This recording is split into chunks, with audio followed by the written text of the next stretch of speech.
तो पीछे का जितना भी टेंस है, पास्ट कंटिन्यूअस, पास्ट इंडेफिनिट, मैंने पढ़ा चुका है।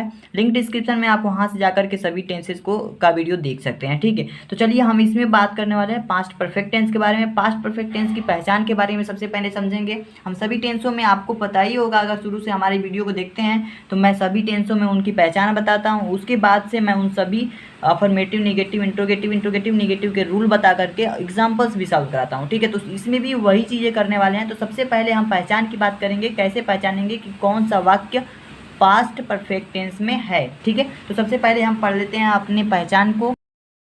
तो पहचान है हमारा, जिस हिंदी वाक्य के क्रिया के अंत में चुका था, चुकी थी, चुके थे। अगर कोई वाक्य होगा उसके अंत में चुका था आता है, चुकी थी आता है, चुके थे आता है, तो आप समझ जाइएगा कि वह टेंस जो होता है पास्ट परफेक्ट टेंस का होता है, ठीक है। या फिर इसके अलावा, यानी चुका था, चुकी थी, चुके थे के अलावा और कुछ भी आ सकता है। क्या आ सकता है? या था, ई थी, ये थे, ठीक है, ये भी आ सकता है। तो ये भी अगर आ जाता है तभी भी आप समझ जाइएगा। अगर केवल वाक्य, अगर क्रिया मान लीजिए कि खाना है, अगर खाना में खाया आ जाता है तब नहीं होगा पास्ट परफेक्ट टेंस। अगर खाया था उसके साथ था, थे, थी आ जाए तब समझ जाइएगा कि वह पास्ट परफेक्ट टेंस है, ठीक है। जैसे कि एग्जाम्पल में मैंने कुछ यहाँ पे लिखा हुआ है, उस एग्जाम्पल को भी आइए हम समझ लेते हैं। तो पहला एग्जाम्पल है हमारा, वह याद कर चुका था, ठीक है। लास्ट में क्या है? चुका था, तो यह क्या होगा? पास्ट परफेक्ट टेंस, क्योंकि इसमें चुका था हमने कहा है। मैं खेल चुका था, इसमें भी चुका था आ गया, तो यह भी क्या होगा? पास्ट परफेक्ट टेंस होगा। तुम अपना कार्य कर चुके थे, इसमें भी चुके थे आ गया, तो यह भी क्या होगा? पास्ट परफेक्ट टेंस होगा। मैं सो गया था, लास्ट में क्या आ रहा है? या था, या था आ रहा है, तो यह भी क्या होगा? पास्ट परफेक्ट टेंस होगा। वह चली गई थी, लास्ट में क्या है? ई थी आया है, तो यह भी क्या होगा? पास्ट परफेक्ट टेंस होगा। तो आशा करता हूँ आपको पहचानने आ गया होगा। अब हम चलिए बात करेंगे अफर्मेटिव सेंटेंस की, और अफर्मेटिव सेंटेंस में हम क्या करेंगे? उन सभी के रूल और उन सभी के एग्जाम्पल्स को समझेंगे, ठीक है। तो अगर हम बात करें पहले सेंटेंस अफर्मेटिव सेंटेंस की, तो अफर्मेटिव सेंटेंस का हिंदी होता है सकारात्मक वाक्य, ठीक है। क्या होता है? सकारात्मक वाक्य। जिस वाक्यों में सकारने का बोध होता है, किसी वाक्य को एकदम मतलब ट्रूथली कहा जाता है, उसे हम अफर्मेटिव सेंटेंस कहते हैं, ठीक है। तो अगर बात की जाए इसके रूल की, तो रूल है हमारा, सबसे पहले कर्ता लिखना है, सब्जेक्ट मिस होता है कर्ता, कर्ता की अंग्रेजी सबसे पहले बनानी है। उसके बाद से हमें हैड का प्रयोग करना है, चाहे एक वचन हो या बहुवचन, मैटर नहीं करता, हैड का प्रयोग करना है हर जगह पे। सब्जेक्ट के बाद हैड का प्रयोग करना है, उसके बाद क्रिया लिखना है, और क्रिया का तीसरा रूप लिखना है, थर्ड फॉर्म, ठीक है, थर्ड फॉर्म ऑफ वर्ब। उसके बाद से हमें ऑब्जेक्ट लिखना है। ऑब्जेक्ट मतलब होता है कर्म, बचा हुआ जो भी चीज़ होता है वही ऑब्जेक्ट होता है, ठीक है। तो चलिए कुछ एग्जाम्पल्स के तौर पे हम समझने का प्रयास करते हैं, बना करके दिखाते हैं आपको कैसे हम इस रूल का प्रयोग करेंगे। तो रूल है पहला हमारा, जो एग्जाम्पल है वो हमारा, मैं खाना खा चुकी थी। इसमें रूल कह रहा है सबसे पहले सब्जेक्ट को बनाओ, सब्जेक्ट मैं है तो इसकी अंग्रेजी होती है आई। उसके बाद हैड का प्रयोग करना है, तो आई के साथ हैड का प्रयोग करेंगे, चाहे कोई भी करता हो उसके साथ हमें हैड ही लिखना है, ठीक है, क्योंकि यही एक ऑप्शन दिया गया है यहाँ पे। तो अगला है हमारा वर्ब का थर्ड फॉर्म, क्रिया का तीसरा रूप। तो खाना है ना, तो खाना, इट मीन्स खाना, इट, एट, ईटेन होता है, ठीक है। तो आई हैड ईटेन, क्या खा चुकी है? ऑब्जेक्ट क्या है? खाना, तो फूड, ठीक है। और उसके बाद से हम फुल स्टॉप लगा देंगे। यही हमारा हो गया अंग्रेजी अनुवाद, ठीक है। तो आशा करता हूँ आपको अफर्मेटिव सेंटेंस समझ में आ गया होगा। दूसरा आप बना लेंगे, लेकिन फिर भी मैं बताता हूँ। वह तुम्हारे घर गया था, सबसे पहले हमें कर्ता लिखना है, कर्ता ही है, उसके साथ हमें हैड का प्रयोग करना है, ही हैड। उसके बाद क्रिया का तीसरा रूप जाना, गया मतलब जाना, और इसका थर्ड रूप होता है गोन, ठीक है, गोन। टू, कहाँ जा रहा है? तुम्हारे घर, तो योर हाउस, योर हाउस, ठीक है। तो इस तरह से हमारा जो सेंटेंस होगा बन जाएगा। अब चलिए हम बात करेंगे दूसरी सेंटेंस के बारे में, निगेटिव सेंटेंस, ठीक है। दूसरा सेंटेंस है हमारा negative sentence. Past perfect tense के निगेटिव सेंटेंस को हम पढ़ेंगे। तो अगर हम बात करें निगेटिव सेंटेंस की, तो यहाँ पे रूल हमने लिख रखा है, सबसे पहले सब्जेक्ट का प्रयोग करना है, बिल्कुल अफर्मेटिव के जैसे ही करना है, बस इसमें हैड के बाद से नॉट का मॉडिफिकेशन कर देना, नॉट लगा देना, क्योंकि इसमें नहीं आता है। निगेटिव सेंटेंस का मतलब ही होता है नकारात्मक वाक्य, इन वाक्यों में नहीं आता है, नहीं के लिए हम यहाँ पे नॉट लगा देते हैं। सबसे पहले सब्जेक्ट, उसके बाद हैड, उसके बाद नॉट, उसके बाद वर्ब का तीसरा रूप, क्रिया का तीसरा रूप, उसके बाद ऑब्जेक्ट। आइए हम सीखते हैं एग्जाम्पल्स के तौर पे, ठीक है। तो पहला हमारा जो एग्जाम्पल है, मेरी बहन बाजार नहीं गई थी, ठीक है। सबसे पहले सब्जेक्ट लिखना है, तो सब्जेक्ट क्या है? मेरी बहन, इतना जो है सब्जेक्ट है आपका। तो मेरी बहन की अंग्रेजी क्या होती है, माई सिस्टर, माई सिस्टर। उसके बाद हैड का प्रयोग करना है, हैड। उसके बाद नॉट लिखना है, तो नॉट लिख दिया हमने। उसके बाद वर्ब का तीसरा रूप लिखना है, तो गई थी यानी जाना, तो गो वेंट, गॉन होता है तो गॉन। टू ऑब्जेक्ट लिखना, ऑब्जेक्ट क्या है, बाजार, तो मार्केट, मार्केट। दूसरा है हमारा तुम्हारे पिताजी मोबाइल खरीद चुके थे, तो सबसे पहले हमें कर्ता लिखना है। कर्ता क्या है, तुम्हारे पिताजी, तो योर फादर। उसके बाद हमें हैड लिखना है, हैड। उसके बाद नॉट लिखना है, सॉरी। इस वाक्य जो है, इस वाक्य में हमने नहीं छोड़ दिया है, तो यहाँ पे लिख देते हैं मेरे पिताजी मोबाइल नहीं खरीद चुके हैं। ठीक है, यह वाक्य, इस वाक्य में हमने नहीं छोड़ दिया था, इसमें नहीं होना चाहिए क्योंकि ये नेगेटिव सेंटेंस है। ठीक है, तो नहीं, your father had not bought. By means खरीदना होता है। ठीक है, और खरीदना यानी क्रिया है, क्रिया का तीसरा रूप लिखना है, तो बाई का तीसरा रूप होता है बॉट। ठीक है, बॉट मोबाइल, क्या खरीद चुके थे, मोबाइल। मोबाइल ऑब्जेक्ट है हमारा, तो मोबाइल लिख दिया हमने। ठीक है, तो आशा करता हूँ आपको ये समझ में आ गया होगा।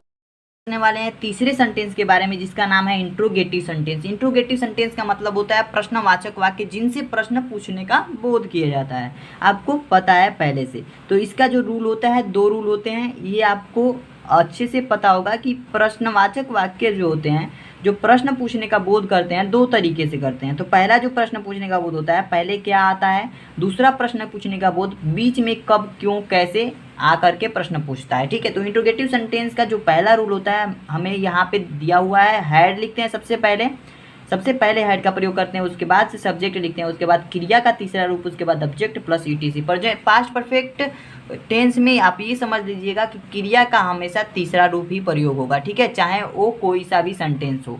तो इसमें हम एग्जाम्पल के तौर पे समझते हैं। सबसे पहले एक एग्जाम्पल यहाँ पे दिया गया है, क्या लड़के विद्यालय पहुँच चुके थे। तो सबसे पहले हमें क्या लिखना है, हैड लिखना है। ठीक है, हैड लिख दिया हमने। उसके बाद सब्जेक्ट लिखना है, तो लड़के हैं, तो दी बॉयज़, हैड दी बॉयज़। उसके बाद पहुंच चुके थे, तो पहुंचना का होता है रीच, और इसका थर्ड फॉर्म लिखना है, तो रीच्ड, इसका थर्ड फॉर्म रीच्ड हो जाएगा। उसके बाद ऑब्जेक्ट लिखना है, तो विद्यालय, रीच्ड टू स्कूल। उसके बाद प्रश्नवाचक चिन्ह लगा देना है। ठीक है, तो इस तरह से हमारा जो सेंटेंस बनेगा, had the boys reached to school, क्या लड़के विद्यालय पहुंच चुके थे। ठीक है, इस तरह से हमारा सही हो जाएगा। दूसरा है हमारा, क्या उसने एक गीत गाई थी। सबसे पहले हमें हैड का प्रयोग करना है, हैड। उसके बाद से उसने, यही हमारा करता है, तो सी, लड़की है तो उसने की अंग्रेजी क्या होगी, सी, हैड सी। उसके बाद से हमें गीत गाई, सिंग मीन्स गाना होता है, सिंग, सैंग, संग होता है। थर्ड फॉर्म लिखना है, तो हैड सी संग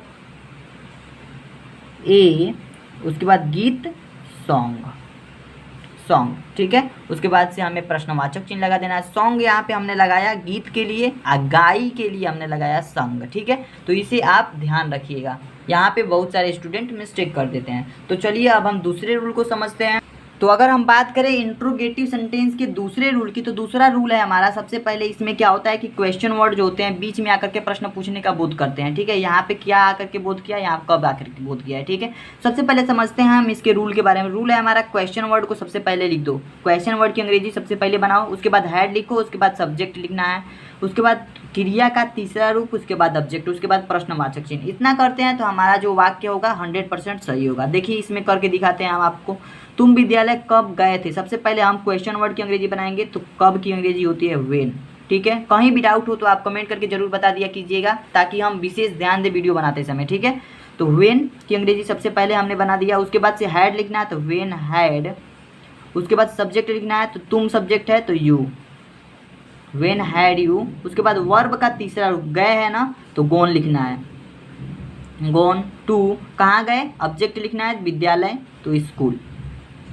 ठीक है, उसके बाद प्रश्नवाचक चिन्ह। इस तरह से बनाते हैं तो आपका वाक्य 100% सही होगा। दूसरा है हमारा, आप क्या खेल चुकी थी, आप क्या खेल चुकी थी, कोई लड़की है, इससे कहा जा रहा है आप क्या खेल चुकी थी। प्रश्न पूछा जा रहा है, इसमें क्या शब्द जो है प्रश्नवाचक शब्द है, तो इसकी अंग्रेजी सबसे पहले हम बनाएंगे, तो व्हाट मीन्स होता है क्या, व्हाट। उसके बाद हैड का प्रयोग करना है, उसके बाद सब्जेक्ट लिखना है, तो आप है तो सब्जेक्ट की अंग्रेजी यू। उसके बाद से खेल चुकी हैं तो प्ले, और इसमें थर्ड फॉर्म लिखना है तो ईडी लगा देंगे, प्लेड। और उसके बाद से प्रश्नवाचक चिन्ह। इस तरह से हमारा जो वाक्य होगा सही हो जाएगा। ठीक है, चलिए अब हम बात करेंगे इंट्रोगेटिव नेगेटिव सेंटेंस के बारे में, जिसमें हम प्रश्न पूछने का बोध भी पाएंगे और नकारात्मक वाक्य का भी बोध प्रकट होगा उसमें। ठीक है, तो जैसा कि आप देख सकते हैं इंट्रोगेटिव नेगेटिव सेंटेंस को हमने यहाँ पे लिख रखा है। इसका पहला रूल यहाँ पे लिख रखा है। आप जानते हैं कि इंट्रोगेटिव सेंटेंस जहाँ भी आता है 2 रूल लेकर के आता है। पहला रूल हमारा है सबसे पहले हैड का प्रयोग करना है, उसके बाद सब्जेक्ट लिखना है, उसके बाद नॉट, उसके बाद वर्ब का थर्ड फॉर्म, उसके बाद ऑब्जेक्ट, उसके बाद से प्रश्नवाचक चिन्ह। इसमें बिल्कुल वैसे ही करना है, बस हैड के बाद सब्जेक्ट के बाद से नॉट लगा देना है। ठीक है, यही हमारा जो होगा इसका स्ट्रक्चर होगा। तो पहला जो हमारा क्वेश्चन है इसको बना करके देखते हैं। क्या तुम वहाँ नहीं गई थी? सबसे पहले हम क्या बनाते हैं? हैड बनाते हैं, तो हैड बना दिए। उसके बाद सब्जेक्ट लिखते हैं तो तुम है सब्जेक्ट यू हो जाएगा। उसके बाद नॉट लिखते हैं तो नॉट लिख दिया हमने, क्योंकि इसमें नहीं भी है। ठीक है, तो नॉट लिख दिया। उसके बाद वर्ब का तीसरा रूप, तो गई का क्या होगा? गोन। तीसरा रूप होगा गोन। ठीक है, गो वेंट गॉन होता है। उसके बाद से ऑब्जेक्ट लिखना है तो देयर, वहाँ। उसके बाद प्रश्नवाचक वाक्य। ठीक है, तो ये समझ में आ गया होगा। दूसरा है हमारा वह मेरी पेन नहीं चुराई थी? तो उसके बाद इसमें हमें क्या लिखना है? सबसे पहले हमें हैड का प्रयोग करना है, उसके बाद सब्जेक्ट लिखना है तो सी। कोई लड़की चुराई थी तो सी लिखेंगे, और कोई लड़का चुराया था, अगर वह चुराया था होता तो यहाँ पे हम ही लिखते। ठीक है, तो हैड सी नॉट, नहीं चुराई थी, नॉट स्टोलन। स्टील मिस होता है चुराना, स्टील स्टोलन होता है। ठीक है, तो चुराना क्या यहाँ पे स्टोलन लिखेंगे, क्योंकि वर्ब का थर्ड फॉर्म हमें लिखना है स्टोलन। माई पेन क्या है? ऑब्जेक्ट है। मेरी पेन ऑब्जेक्ट है, तो माई पेन हमने लिख दिया, और प्रश्नवाचक वाक्य। तो आशा करता हूँ आपको इंट्रोगेटिव सेंटेंस के पहले रूल, इंट्रोगेटिव नेगेटिव सेंटेंस का पहला रूल अच्छे से समझ में आ गया होगा। किसी भी वाक्य को आप बना पाएंगे। ठीक है, अब हम बात करेंगे इंट्रोगेटिव नेगेटिव सेंटेंस के दूसरे रूल के बारे में। तो दूसरा रूल के बारे में हमें बीच में प्रश्न पूछेगा, उसमें नकारने का बोध भी करेगा, तभी तो इंट्रोगेटिव नेगेटिव सेंटेंस होगा। और दूसरा रूल का मतलब होता है कि बीच में प्रश्न पूछने का बोध होना। ठीक है, तो क्वेश्चन वर्ड की अंग्रेजी सबसे पहले हैड लिखना है, उसके बाद सब्जेक्ट, उसके बाद नॉट, उसके बाद क्रिया का तीसरा रूप, उसके बाद ऑब्जेक्ट, उसके बाद। तो इस एग्जाम्पल को हम सॉल्व करते हैं। वह स्कूल क्यों नहीं गई थी? सबसे पहले हमें क्या लिखना है? क्वेश्चन वर्ड क्या है? क्यों। तो वाई मतलब होता है क्यों, वाई। उसके बाद से हमें हैड लिखना है, तो हैड लिख दिया हमने। उसके बाद वह की अंग्रेजी बनानी है, सब्जेक्ट तो लड़की है तो सी लिखेंगे, वाई हैड सी। उसके बाद नॉट लिखना है, तो नॉट लिख दिया हमने, नॉट। उसके बाद वर्ब का थर्ड फॉर्म, तो गई तो गोन। कहाँ गई? School, to school. ठीक है, तो इस तरह से आप बना देंगे, आपका बिल्कुल सही होगा। उसके बाद प्रश्नवाचक वाक्य, इधर दिखाई नहीं दे रहा है, ये स्कूल है। ठीक है, और उसके बाद प्रश्नवाचक वाक्य है। अगला है हमारा, तुम्हारी माँ खाना कब नहीं बनाई थी? तो इसमें हमें सबसे पहले ये देखना है कि क्वेश्चन वर्ड कौन है? क्वेश्चन वर्ड कौन है? कब। तो व्हेन होता है कब की अंग्रेजी, व्हेन। उसके बाद हैड लिखेंगे, उसके बाद सब्जेक्ट तुम्हारी माँ है तो your mother, when had your mother. उसके बाद नॉट, उसके बाद कुकड, बनाई क्या होगा? Cooked food.